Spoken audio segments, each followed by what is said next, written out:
At this moment, you're in the central part of the United States, over 100 feet below the surface of the Earth, surrounded by thick, reinforced concrete. In the event of an attack, this entire structure can be sealed, protected against penetration of radioactive fallout. Through those doors and around the corner is the operations control room of the Long-Range Air Offense Force.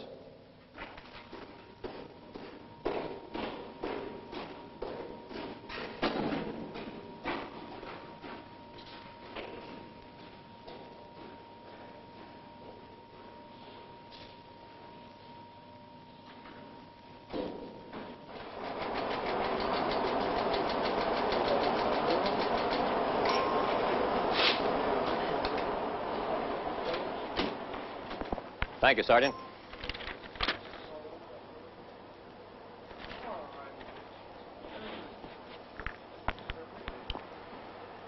From this room, the force throughout the world is controlled and monitored 24 hours a day, in peace as it would be in war.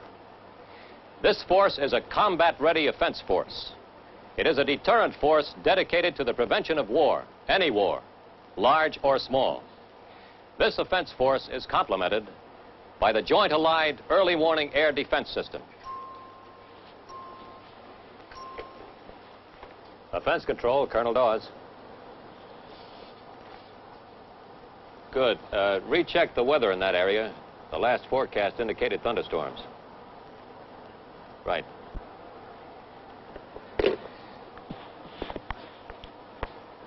Gentlemen, from this room, we control the entire long-range air offense force of 3,000 bombers, tankers, and support aircraft. It is a Joint Chiefs of Staff force which is poised, ready to strike targets anywhere in the world, from bases in the United States and overseas. It is the most powerful military force in world history. We are in contact with this force through the most advanced communication system ever built. It affords practically instantaneous communication with over 100 bases in the United States and our many bases overseas. Closed-circuit television provides immediate information to the senior officers of the staff, enabling them to make vital decisions instantaneously. To transmit these decisions to the force, we have this red phone alert circuit. This circuit allows us, by merely dialing 10 digits, to seize or override all other lines and set up in a matter of seconds a conference call to the control centers on all our bases. All such conversations are recorded on these tape recorders here. Sitting over there are the controllers. For effective control of the long-range offense force, the world is divided into 3 areas. Each man controls the aircraft in a given area. This is a deterrent force with a primary mission of keeping a global war from starting. If we are to be successful in this mission, we have to have plans of all kinds, detailed blueprints, so to speak, that have been worked out far in advance. These are flexible plans and can be changed to meet any contingency.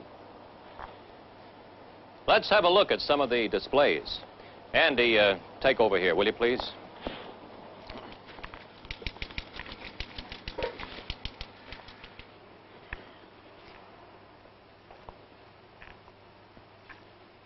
We call this the big board.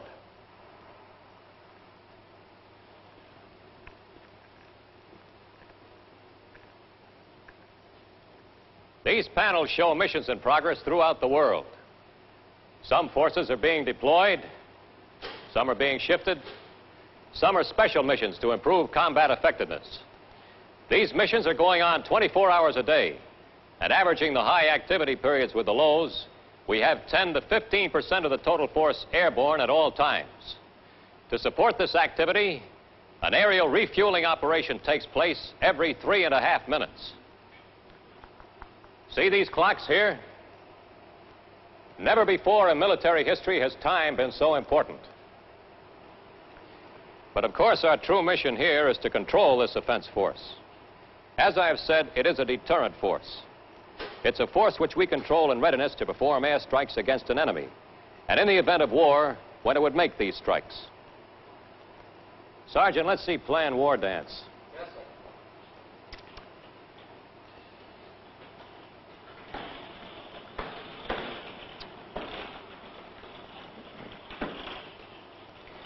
War dance is a typical war plan for our heavy units. The fate of the nation may well be determined on such a board as this. This plan of force application may be adjusted depending on the world situation. All the information needed to control the force is here. This board and other boards behind it dictate routes, refueling points, target areas, return points, and all the other things necessary to make the plan work. If the button's ever pressed, we're all set to go. You'll notice this ring of bases encircling the enemy. Every day we're running exercises in and around these bases with no formal pattern. Some of these exercises follow good tactics, but always we mix in many bad tactics which we would never actually use. Thus we keep the enemy from forming any idea of our real plans, and therefore from making his own plans to meet us.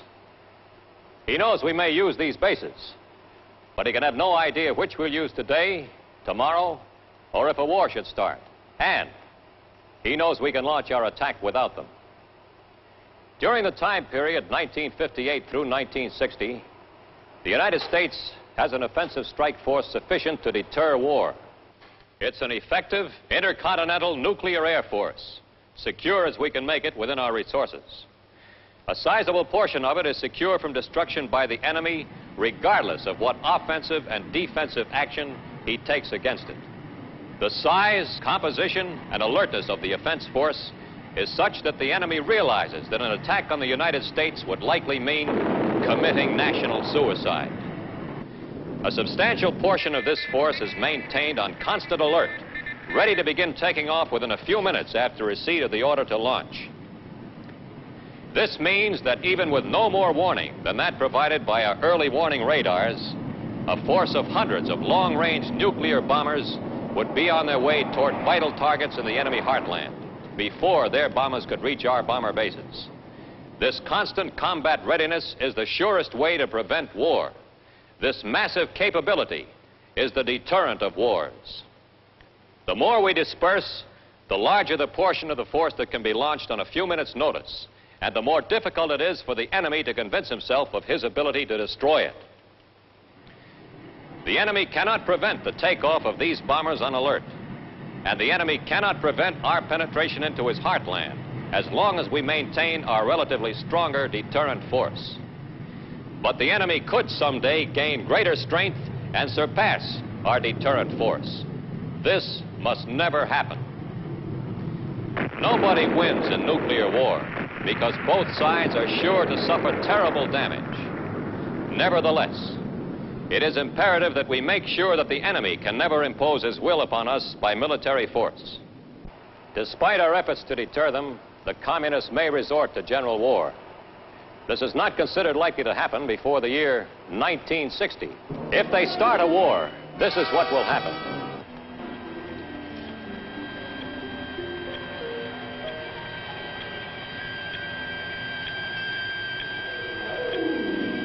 The early warning air defense net of the United States and our allies would pick up the first signs of unidentified aircraft. Offense control, Virgin. This is air defense. Go ahead, air defense. We have a large number of unidentified aircraft coming in from the north. Our television camera covers our board at this moment. Roger, air defense. We see them. Sergeant Williams, stand by to establish a conference call to all bases. General Larson, please.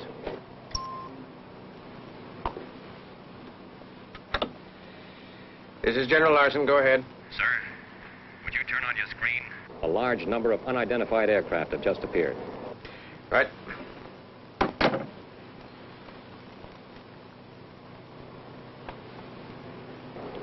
Go ahead, air defense.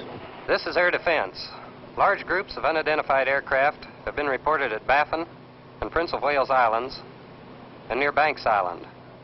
Reports from Alaska indicate unusual activity in northeast Siberia. We're considering reclassifying these unidentified aircraft to hostile because of the unusual number and tracks. Air defense, this is General Larson. Is your commander there? This is General Ryan. Go ahead.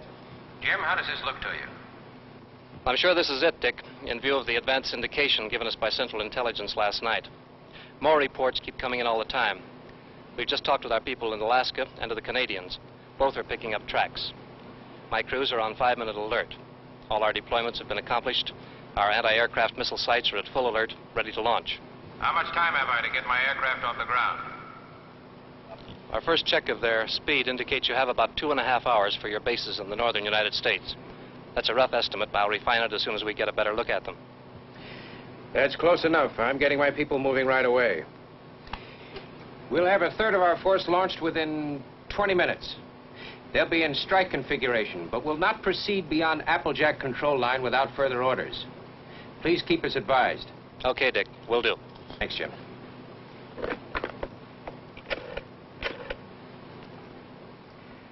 Pentagon, get me the Joint Chiefs.